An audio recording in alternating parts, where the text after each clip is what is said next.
marque de référence dans le monde du tourisme, je suppose. C'est un label, William, un label. Oui, non, mais label, oui, bien sûr, bien sûr. Moi, j'ai dit marque, voilà. Voilà. C'est un label de référence. En fait, c'est le leader français et même européen de l'hébergement chez l'habitant. Il y a d'autres labels, il y en a 4 en France, mais vraiment, celui-là, c'est le poids lourd. On a aussi Clé Vacances, Fleurs de Soleil et l'Accueil Paysan. Franchement, les gîtes de France, ça devient incontournable. Figurez-vous que c'est la 3e marque de référence en France, voyez, vous dans aussi, le vous êtes domaine marque, du hein. tourisme. On est tenté de dire voir. La 3e. Et oui, parce qu'il dit, mais oui, voilà. On est... C'est un label. C'est un label. Avec 60 000... Non, mais c'est drôle parce que celui-là, c'est le 3e, oui. mais il est plus connu que les autres. Oui. C'est bizarre. C'est peut-être parce qu'il y a les le mot autres gîte. sont un label. Ouais. Mais quand je dis marque, c'est parce que le premier, c'est Club Med en référence. Ah, oui. Et ensuite, vous avez Pierre Vacances, Center Park. Et ensuite, vous avez Gîtes de France. Ah, quand on demande aux Français quelles sont les marques de touristes qu'ils connaissent. Voilà, 60 000 hébergements.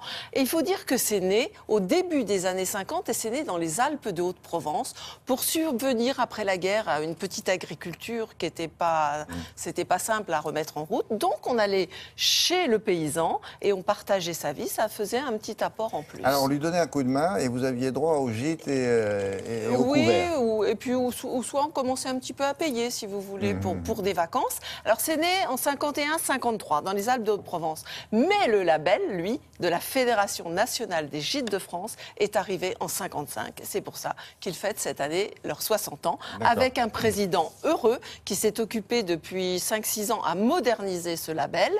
Et puis, on l'a rencontré dans un city break. City break, ce sont maintenant des chambres d'hôte en ville, à Paris, dans un bel appartement du 9e arrondissement. Et nous sommes allés aussi à la rencontre d'une ancienne adhérente et d'une toute nouvelle adhérente en Haute-Garonne et en Vendée.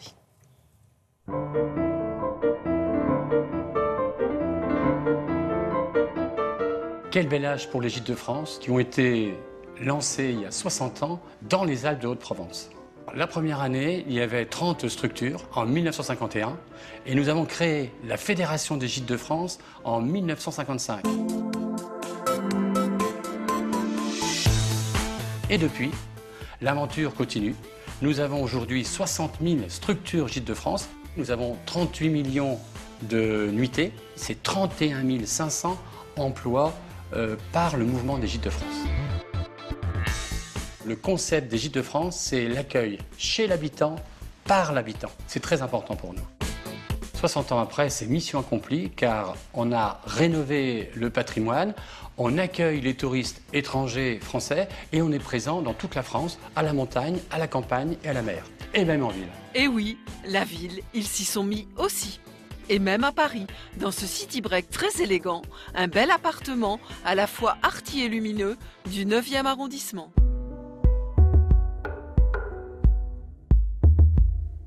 Au Pesque, en Haute-Garonne, 20 ans d'adhésion aux Gîtes de France, ça se fête. Je suis ravie de faire partie des Gîtes de France depuis si longtemps parce qu'en fait, ils m'ont apporté une fiabilité et ils ont une charte de qualité également. Et ce qui est très important pour eux, c'est l'accueil. C'est ce qui a toujours été mis en avant dans leurs critères, vais-je dire. Ça me correspondait tout à fait.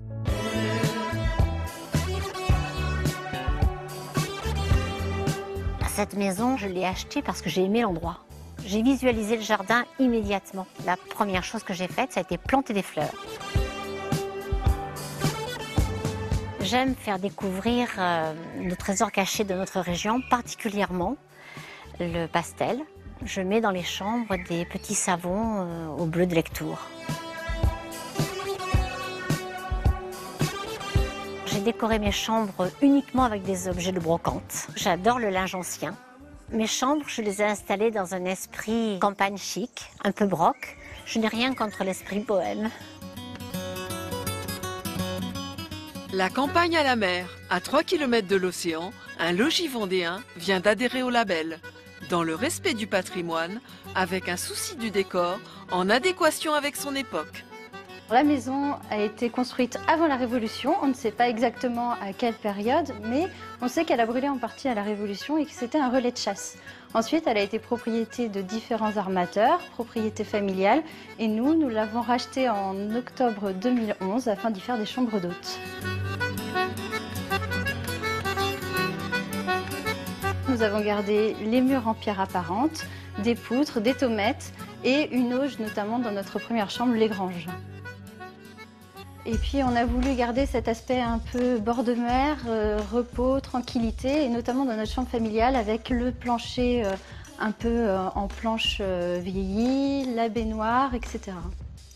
On a un parc de presque 1 hectare avec la piscine, une zone boisée et puis les poules qui amusent beaucoup de monde. Et les poules, c'était un cadeau du Père Noël quand on est arrivé à la maison. Oh, si vous connaissiez ma poule. Ça vous intéresse, non? Mais oui, ben c'est voilà. une belle maison. Et alors, Patrice Robnet, pendant que nous regardions cet excellent reportage, disait, est-ce que ça existe sous forme de guide? Alors, j'ai pas le droit de vous répondre, mais je connais des gens, suivez mon regard, qui écrivent précisément des guides, voilà. Donc, quand vous verrez des gens, suivez mon regard, dans le couloir tout à l'heure, demandez-leur si ces gens ont écrit un guide récemment. Vous voyez ce que je veux dire? Voilà, mais je ne l'ai pas dit, je n'ai rien dit, j'ai des personnes. On en discutera, là. Oui, non, parce que vous connaissez ces personnes. Voilà, merci beaucoup, au revoir, faites affaire. Merci Marie-Dominique, à plus tard.